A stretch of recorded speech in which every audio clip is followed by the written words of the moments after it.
Right, hey guys, how are we doing? Back with another video from 6. We've got a versus video, and this is a really weird one. Well, I thought it was at first, but then I thought about it, because it's been a while since I've read Naruto. I'm very tempted to go back and just read it all, because I've got it all downstairs on my bookshelves. But we've got Orochimaru versus Sasori and Deidara. Now, trying to remember correctly, didn't Sasori believe that Kabuto was a spy for him? So he was spying on Orochimaru. So there's the why there'd be a versus, and Deidara, I don't know, pissed off that Orochimaru left the Akatsuki. Is that? I'm just trying to quite remember. But this is an interesting one, because Orochimaru is pretty damn OP when it comes to the amount of stuff that he can do, but then Deidara's got his clay bombs, and then Sasori's puppet stuff, and you see what he did against like Sakura and Knights like. So I'm not sure where this is going to go. I mean, the number game is one. The fact that there's 2 against Orochimaru might give him a little bit of advantage, but I have no clue. Let's see what 6 thinks about this little matchup, shall we? Once it starts to play. There we go. Another versus battle, I believe, was put into the series for us, the viewers and readers, to evaluate, especially since it was kind of already happening. Sasori thought he had a spy in Orochimaru's camp, being Kabuto. Oh, okay, yeah, yes. Cool. Using Kabuto to retaliate there we go. And Deidara having a huge grudge against Orochimaru for leaving the Akatsuki. Oh, there we go. In part 1. Cool. This video is going to ignore any video game cutscene scaling, as the involvement of Kishimoto or canonicity of such is somewhat questionable. Okay. I won't say it's outright not canon or not. If you want to think it is, then just assume Sasori has gotten stronger since Orochimaru held back on him during his first recruitment into the Akatsuki around. Okay. Can't quite remember how the video game cutscenes went, but into the series and shipping it. Though it's fair to say that using game scaling, Orochimaru is stronger than the Sasori that he fought. This should go likewise for any other scaling presented in the video games like Sasori versus Konan or anything like that. Just know it's not being taken into consideration when drawing the conclusions in this video. Cool. As for what we'll actually be using, is primarily going to be manga canon. I kind of want to stay true Sick. to the Let's do it. Yeah. On this one. I don't think much really changes if you use the anime, outside of the filler where Orochimaru, Deidara, and Sasori actually fight, where Orochimaru uses an Edo Tensei 3rd Kazekage that gets beaten up and then just defies him and stops the Edo Tensei all on his own. Sasori and Deidara do fail at capturing Orochimaru here, but they also force him into retreating after the 3rd is gone. Okay. It's more like a draw, honestly, and you can argue that Orochimaru just didn't want to fight them himself anyway. But with that aside, we can get started with the video. Be sure to like and subscribe. I have a ton of other versus battles on my channel if you'd like to check them out. Yeah, he does. Check them out. They're all good. They're really fun. If you watch my other videos, then you have heard me say a lot of this before, so I'll try to keep it simple, but I'll still be sure to go over all the important stuff for anyone new to the channel. First, I'll go over Orochimaru as he appeared during Konoha Crush with his arms back in part 1. Then I'll go over some of his abilities and how he changes over the course of the series. Before doing the same for Deidara and Sasori, Orochimaru was the first major villain we're introduced to. Yes, he was. I loved him. He was so good. The strongest for a large majority of the same series, with numerous guys stating that Orochimaru is renowned as one of the world's strongest villains. And while this shouldn't include people stronger than Orochimaru, well, I mean, he was one of the Sannin, wasn't it? Was the Sannin, wasn't it? San. Yeah, the 3. It should include weaker renowned villains like Sasori and Deidara. So you guys should already be able to see where I'm going with this. This is also consistent with some statements made about other Sannin, indicating that they are renowned as some of the world's strongest shinobi, which would also show that Orochimaru is portrayed as being a little bit higher up on the food chain than Deidara and Sasori. Yeah, definitely. Recognized as how superior Orochimaru is to these 2 at full power. We can actually use Deidara and Sasori's performance against Heavy Sasuke and Sakura. Like I've said in other videos, the 3 Sannin are all around the same level in base. However, on top of that, Orochimaru is heavily implied to be the strongest of the 3. Well, you would think, wouldn't you, like the amount of stuff that he could do. This means that at their very best, anything that base Jiraiya or Tsunade can do, Orochimaru should be able to replicate. Whether either it's his ninjutsu, his kusanagi blade, or his superior talent and skills. As it happens, Tsunade is compared directly to Sakura in terms of power, with Chiyo and Kakashi both saying Sakura wields the same brute force. With that, she was able to one-shot Sasori's puppets because she's so freaking strong. Anytime she touched them. While Orochimaru doesn't punch as hard as Sakura or Tsunade, he relies more on his ninjutsu and sword skills in a fight. Oh god, definitely, yeah. Which should mean that Orochimaru can easily blow apart Sasori and his puppets with his ninjutsu or cut them up with his Kusanagi blade. Orochimaru is also said to have only lost to Heavy Sasuke due to numerous nerfs he was under, like the loss of his arms. Yeah, he didn't have his arms and he was suffering that sickness, wasn't he? And the illness resulting from the decay there we go, of yeah. the body. With Sasuke himself and Suigetsu saying as much, while Karin and Deidara were both in disbelief that Sasuke was capable of beating him. Yeah, there's no way you did that. Fight. But it did. Maybe Sasuke in his fight with Deidara in base was already too fast for Deidara to keep up with, forcing Deidara to immediately put some distance between the two of them, before still going on to remark that Sasuke was still too quick for him even at range. Sasuke was also tanky enough to where Deidara wasn't able to put a scratch on him until upping his chakra level on his bombs all the way up to C3 after multiple failed bombardments.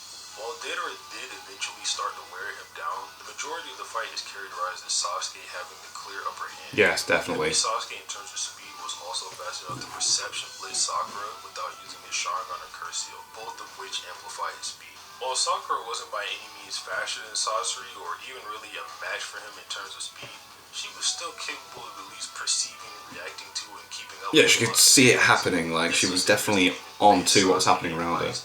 Ah, I see, so then she couldn't even comprehend the speed that Sasuke had there. Right. To dismiss this argument by saying that Sakura was simply resolving to get Sasori and that he was holding back and wanting to die the entire time. They don't really seem to understand the context surrounding the fight. While Sakura did receive a resolve vamp, this was towards the end, and all it really did was give her a boost in energy she needed to continue the fight after eventually getting tired, rather than making her any faster or more powerful. This is supported by the fact that her feats before and after the amp are the same. It should also be noted by her performance as far as speed is chalked up more to the results of her training with Tsunade and her ability to read and predict Sasori's attack patterns as the fight went on, rather than any newfound resolve. As far as Sasori's performance goes, while he was initially holding back and not taking Chio or Sakura very seriously, he began to grow annoyed by their presence and started actually trying to kill Yeah, them. He got ragey, didn't he? He was like, come on, let's go. Sasori also remarks at the end that he has to admit Sakura is tough, and the only reason he's even resorting to using his own puppet body is because it would probably be pointless to use any weaker puppets against him. He actually has to go max out. Orochimaru being superior to Heavy Sasuke, along with the statements surrounding his portrayal as a villain, should be enough to demonstrate that he was stronger than both Deidara and Sasori when he had his arms. So with that being said, let's go over some of Orochimaru's abilities. Yeah, let's go over what he can do. Come on, has man. a wide arsenal of many dangerous abilities he can employ in various situations. Like Jiraiya, Orochimaru is an expert with the summoning technique. He can use it in a wide variety of ways, but mainly this relates to his affinity for snakes. With this jutsu, Orochimaru can summon giant snakes like Manda to assist him in battle, or use a number of smaller ones to attack, restrain, or even poison his enemies. Orochimaru also has many other snake-themed abilities stemming from his anatomy, some of which are the result of experiments over the years. For example, some of these include a healing factor, which it's so weird that his body can just manipulate into snakes and stuff as well. Like, he's done so much weird stuff to himself. It's mad. Unique substitution jutsu that allows him to shed his skin. A lot of these abilities will come in handy in this fight, allowing Orochimaru to attack or restrain Deidara with his snakes, while also being able to heal any Surely like with his snakes as well, couldn't they like mess up the puppets as well? This all culminates into Orochimaru Like the strings that are meant to like chakra strings that control them and all. larger than any of his other snake summons, which can also regenerate damage on an even greater scale. This is said to be Orochimaru's greatest and most powerful technique, and is even said to surpass Orochimaru himself. Orochimaru also displays many other skills, such as being able to wield the fearsome Kusanagi blade, which was sharp enough to hurt both Tsunade and Enma in his adamantine staff form. Orochimaru can also wield the blade in many unique forms, like manipulating it telekinetically or extending the blade great distances. Yeah, you can move it around. Orochimaru is also able to use the summoning technique in other ways, like Impure World Reincarnation, also known as Edo Tensei, which he can use to revive the dead and use them as pawns in battle, albeit much weaker than they were when they were alive. Yeah. Even so, Orochimaru's Edo Hokage was still incredibly powerful, being able to press old heroes in the strongest Kage at the time, with both ninjutsu and taijutsu. Edo Hashirama, while incredibly limited, mainly can use taijutsu along with Wistfell, which even from this weakened Hashirama was potentially stronger than Deidara's Exploding Clay or Sasori's Iron Sand, due to statements from the Anbu and the data book that define Witch style as a stronger Kage Genkai than Explosion or Magna release. There we go. Tobirame here also specializes in taijutsu, but with his water style, he was able to go up against Hiruzen's fire style and earth style. While the use varies between anime and manga, the brothers can also use the Bringer of Darkness Genjutsu, an illusion where a target is deprived of their sense of sight and sound that even Hiruzen thought was extremely dangerous. The Edo Hokage can also regenerate any damage dealt to them, and can only be defeated by using a sealing jutsu, which Deidara and Sasori have none of. This means that Orochimaru's Edo Tensei should be capable of defeating both Deidara and Sasori along with any of his puppets, seeing as his strongest, the third Kazekage, is weaker than old Hiruzen. Orochimaru can also summon the Rashomon Gate barriers that can be used to absorb disperse I forgot about that. power before any damage is dealt to him. However, it should be noted it's not clear how effective this technique is, since while it did stop KM Naruto's Tail Beast Bomb from killing Orochimaru, he still took a lot of damage. It still took a hit, I suppose. Orochimaru is also very adept at basic shinobi skills, being able to use all 7 chakra natures, primarily wind style, which he used to make large gusts of winds and hurricane and blow enemies or attacks away with, and earth style, which he can use to burrow underground with his snakes or make mud clones. So overall, Orochimaru has a lot of strong and deadly abilities at the start of the series. However, after losing to Hiruzen and having the soul of his arms removed, Orochimaru loses access to a lot of these abilities. Yeah, because he needs to do the signs to do it, doesn't he? While he's much more capable than when he first lost his arms, he still has a lot less abilities to rely on in battle, and is still weaker than before to some degree.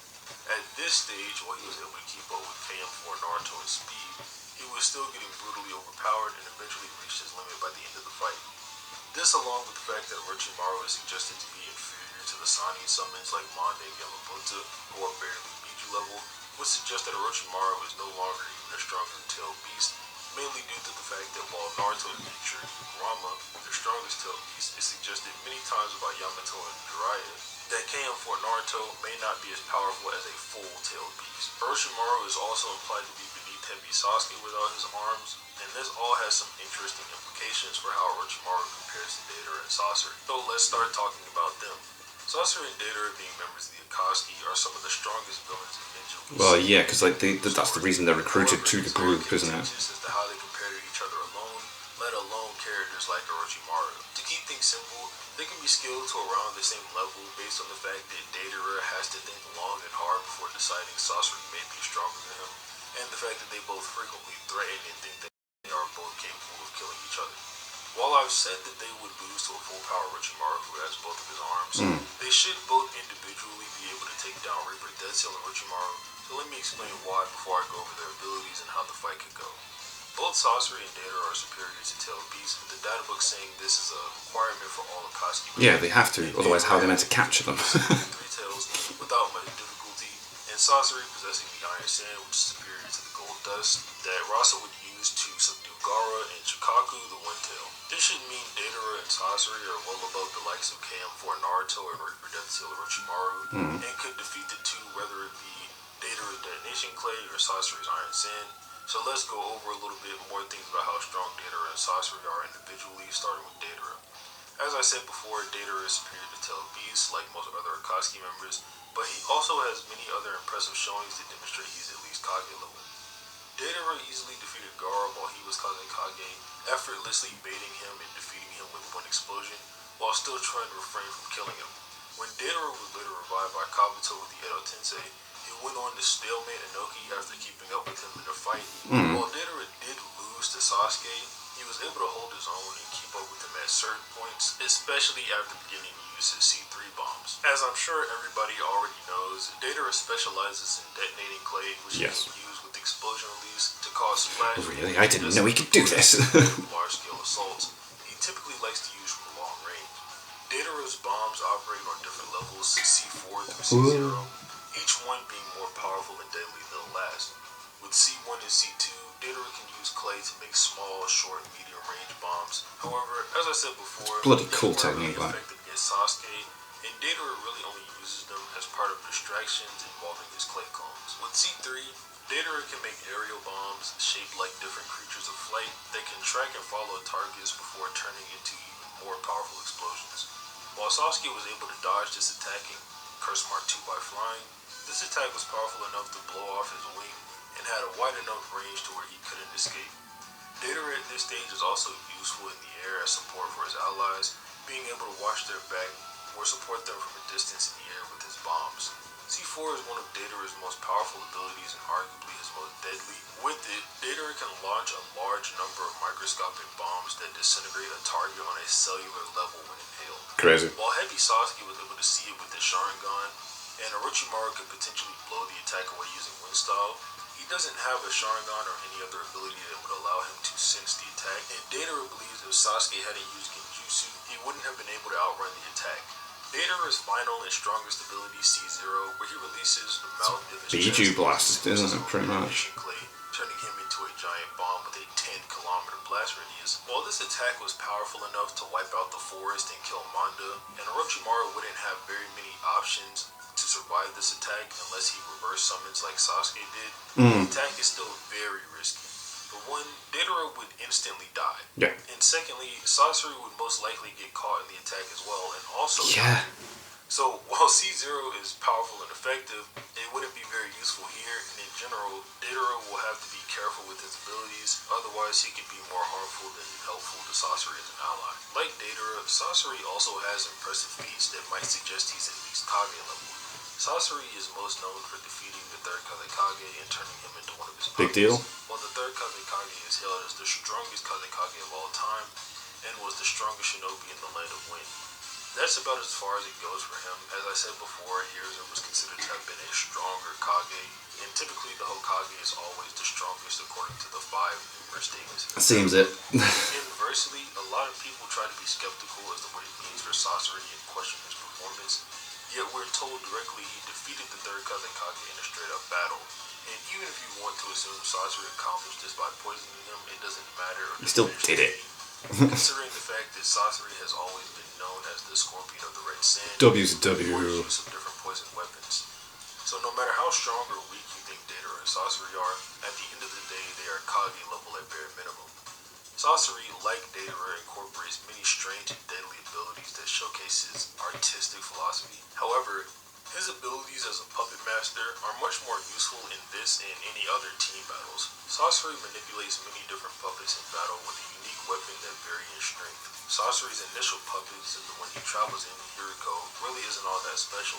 All Sasori really has at this stage is some poison blade in the tail that he can slash his opponents with in an unpredictable manner. Sasori and Hiriko is also specifically said to be at a disadvantage in close quarters combat, which would give Orochimaru an opportunity to expose his real body. After Hiriko, Sasori's next puppet, the third Kazekage, is much stronger. Like other Corpse puppets, the third Iron Kazekage Sand. is just as strong as the original due to retaining the chakra of the Kazekage like a battery. As Chio words it, on top of all of the modifications made by Sasori like the chakra cannon and numerous blades, Sasori can also wield the third Kazekage's Iron Sand with his puppet, which is also considered the strongest weapon in the history of the Sand Village, and according to Sasori at least, this is the entire reason he was seen as the strongest shinobi in the Land of Wind. With this technique, Sasori's puppet can use Magna Style to manipulate highly dense sand and shape it into a wide variety of objects, and attack an opponent even on a microscopic level like a Rasen Shuriken. Sasori also coated the Iron Sand in his trademark poison, which in his words, allows him to paralyze and incapacitate enemies. All that is covered in poison, that's insane. Before we get too carried away, I hope you guys remember, as I mentioned earlier, since Orochimaru has a resistance to most poisons, this won't be too relevant. Aside from the third Kazekage, Sasori can also use his own body, which he converted into a puppet. This body resembles Sasori, but with many weapons and modifications like helicopter blade wings, pressurized so cool, man. It looks so sick. And a cable that he can use to pierce enemies. On top of all of this, it houses his puppet core, Sasori's true body, which contains his soul and can be swapped between different puppets. The only way to actually defeat and kill Sasori is to attack and destroy this puppet core. And this to have such a weak spot is such a disadvantage. Chakra Threads from his chest to manipulate hundreds of puppets at one time, which in doing so, he was capable of annihilating an entire nation at once. Sasori, when revived during the war arc, also displayed the ability to use Chakra Threads to subtly manipulate enemy shinobi in battle. However, due to intel Orochimaru has on Sasori, and how easy it is to sever the threads with virtually any chakra-based weapon, they probably won't be very viable in a fight against Orochimaru. However, Sasori can also use them to assist Deidara or save him from oncoming attacks, meaning they can still be very useful for support.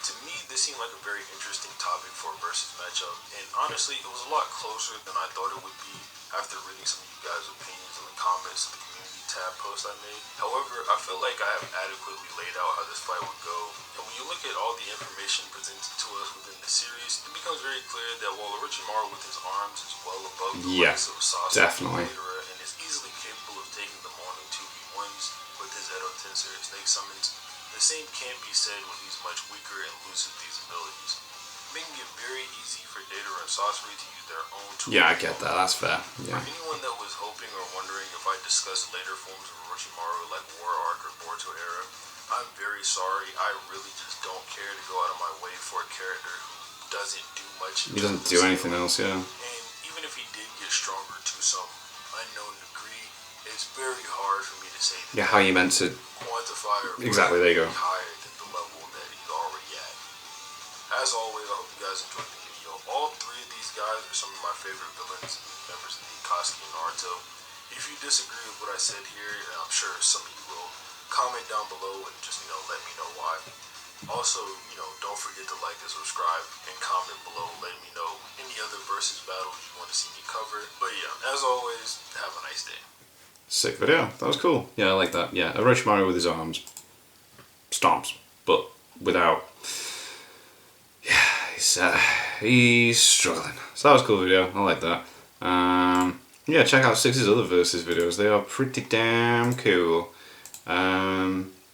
Yeah, nothing really much else to say on that, except thank you to my patrons. If you want to have your name at the end of every video I upload, links in the description to the Patreon page. $1 a month is all that helps support the channel. It's greatly appreciated. Thank you guys very much for that. Thank you all for watching. What do you guys think of that? What do you guys think of this? Click like, subscribe, and leave comments down below. Let me know what I should watch and discuss in future videos, and I'll see you guys, all you guys, next time.